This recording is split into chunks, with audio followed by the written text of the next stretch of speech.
This is the craziest thing about life, and this is how you know that God's plan is so much bigger than yours. If I had not gone to prison, I would be dead. It was the scariest thing I've ever gone through, but it woke me up. See, a lot of you guys are walking around, but you're sleeping. You're sleeping on your goals, your truth, your purpose. And I just realized, gosh, man, God has a massive plan for me. God has a plan for me. I went through all that just so that I could get myself right.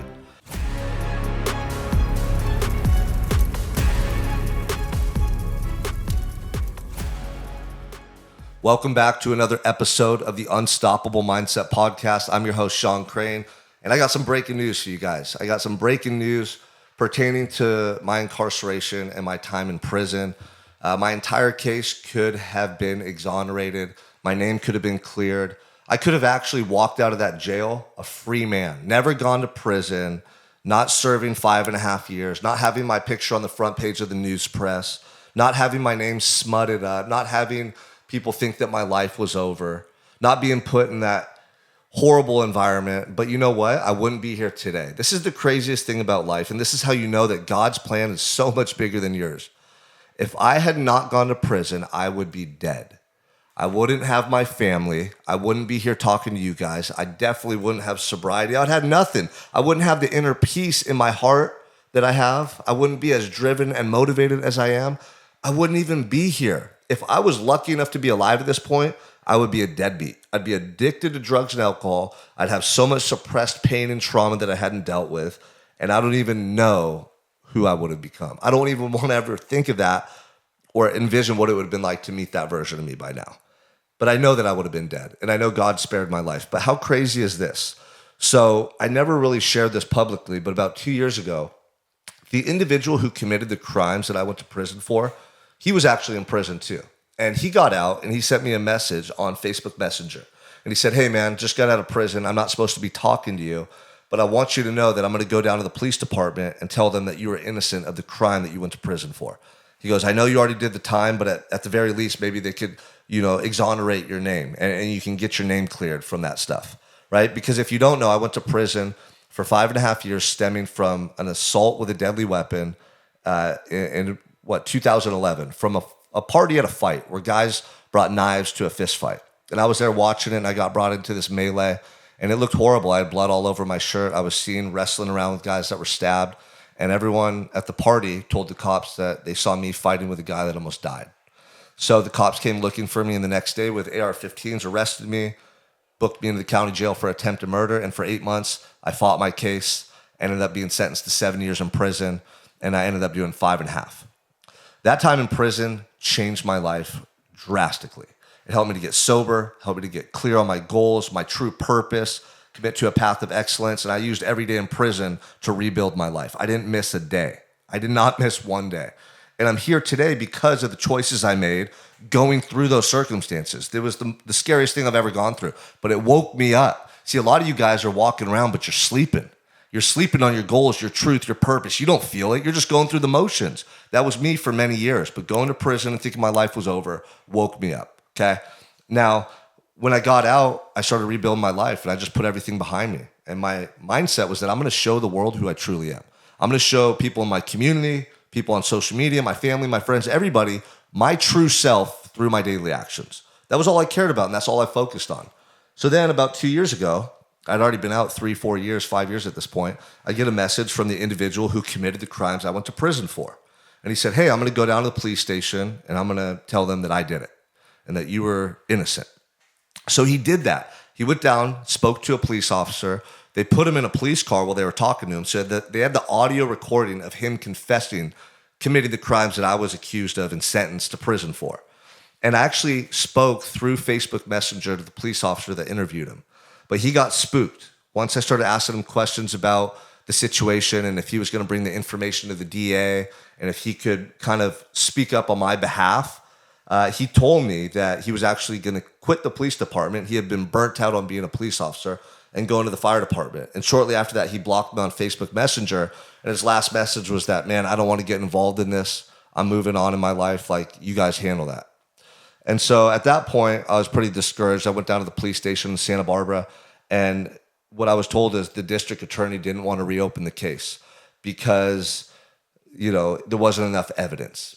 And the crazy thing is, yeah, like it wouldn't have got any of my life back or my time back, but it would have been really cool for the district attorney and the police department to admit that they had falsely arrested me and accused me of a crime I didn't commit, and admit that new evidence had come out that proclaimed and showcased my innocence. Like that would have felt really good, right?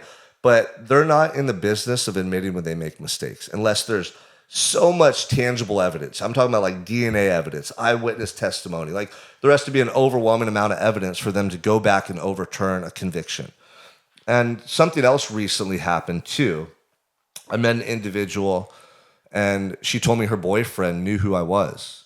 And I was like, okay, well, that's interesting. Like, what about it, you know? And I'd actually given her a copy of my book because we had a lot in common and I wanted to share my story with her. And she came to me the next day and she said, yeah, my boyfriend was actually at that party and he's the one that held the victim, you know, held him up so that he didn't bleed out. And the cops got there and he was covered in blood and, you know, he knows that you didn't commit the crime. And I'm like, well, so he was holding the victim and he knew I didn't commit the crime. Like, why didn't he say anything back then? And come to find out, all these people at the party knew the truth. All these individuals, I'm talking about dozens of individuals, knew that I didn't commit the crime that I went to prison for. And I started thinking, gosh, man, you know, there's a saying that people speak often. It's true. Like, a poor man's felony is a rich man's misdemeanor. And I started thinking about that. I'm like, damn, if I would have had the money back then to hire lawyers and I would have taken my case to trial, I would have beat it. There was so much evidence that was just wishy-washy, right? Just stuff that was written in the police report that wasn't true. You know, people that said I did something that I did not do that on the stand could have been cross-examined and easily created doubt in the eyes of the jurors, if not had them admit that they were lying or that they didn't know. And the police report was actually fictitious. I start playing these scenarios in my head. I'm like, damn, all these people at the party knew I was innocent. The guy who actually committed the crime went to the police station and told them he did it, and nobody wants to overturn my case, right, or look into it and overturn my charges. And so I went through that inner dialogue for like a day, almost feeling frustrated. But then I realized, man, like I literally would not be here today if I had not gone through that situation. And it's the craziest situation. Like, at a party, they're drinking, socializing, a fight breaks out. The next day I'm charged with an attempted murder I didn't do. Like, it's something that you read in a book or you see in a movie. It's freaking crazy. All the little details that led up to me being accused of that crime and convicted, you know? And I just realized, gosh, man, God has a massive plan for me. God has a plan for me. I went through all that just so that I could get myself right. Had I not gone to prison and faced life in prison and been in that situation, I wouldn't have gotten sober. I wouldn't have this second chance. I wouldn't have found this purpose inside of me. I wouldn't have this beautiful family and this life that I always wanted. Like, I wouldn't change a thing. And imagine how crazy is that like, to look back on 5.5 years in prison, my picture on the front page of the news press, all the stuff I had to go through, man. Most people that hear my story don't even fathom the pain, the loneliness, the emotions that I had to battle during that time. But I'm a stronger, better man with more faith and more conviction because of that. And here's the thing, 2 things. The person you want to be is on the other end of all that fear, all those excuses, all that pain that you're trying to avoid. You have to become, you have to evolve and morph into that person you want to be. And it's not easy. It's not comfortable. It's painful. It's scary. It's all those emotions that you're running from. You have to face them. You have to grow through them. That's what I had to do. I had to face trauma from my youth. I had to get sober. I had to face, the pain involved in my choices in life and who I'd become and that regret and all that stuff. I had to feel it in order to get this fire lit inside of me to then go off and create the person I am today, right? So that's the first thing. The second thing is, if you're questioning stuff, if you're always trying to make it work your way, if you're like resisting that path that you're being pushed to go down in life, what you're doing is you're going against God's plan for you. God has a purpose for each and every one of you. I'm living proof. I don't know what your purpose is. I don't know what your path is, but I do know that a lot of people resist it. They fight it. In their heart, they know who they want to be, but they keep making decisions to get them off track. They keep making decisions to sabotage themselves. What would happen if you just let go and trust and believe in that path? What if you just surrendered your will and all the stuff you think you need, you want, and you just said, these are the pure thoughts I'm having. This is the feeling in my heart of who I want to be. Like, there's just something there that you need to pursue. What if you gave into that voice and just let it guide you? Imagine where your life would go. That's what happened to me. It's been 13 years now. but I just surrendered, man. I said, you know what? Something here is taking place. I don't know why, I can't control it, but I need to go with it. I need to find out where this journey leads me to. And it led me to the most beautiful fucking place I could ever imagine. It's a place I always wanted to be, but it's more beautiful than I ever thought. And so you guys, yeah, I could have my name exonerated, my case, and all that stuff overturned. I could have maybe the Independent or the Santa Barbara News Press write up an article about how new evidence has emerged and Sean Crane is actually innocent, and the whole world would actually know. But you know what? That doesn't matter to me, and that's not what I want.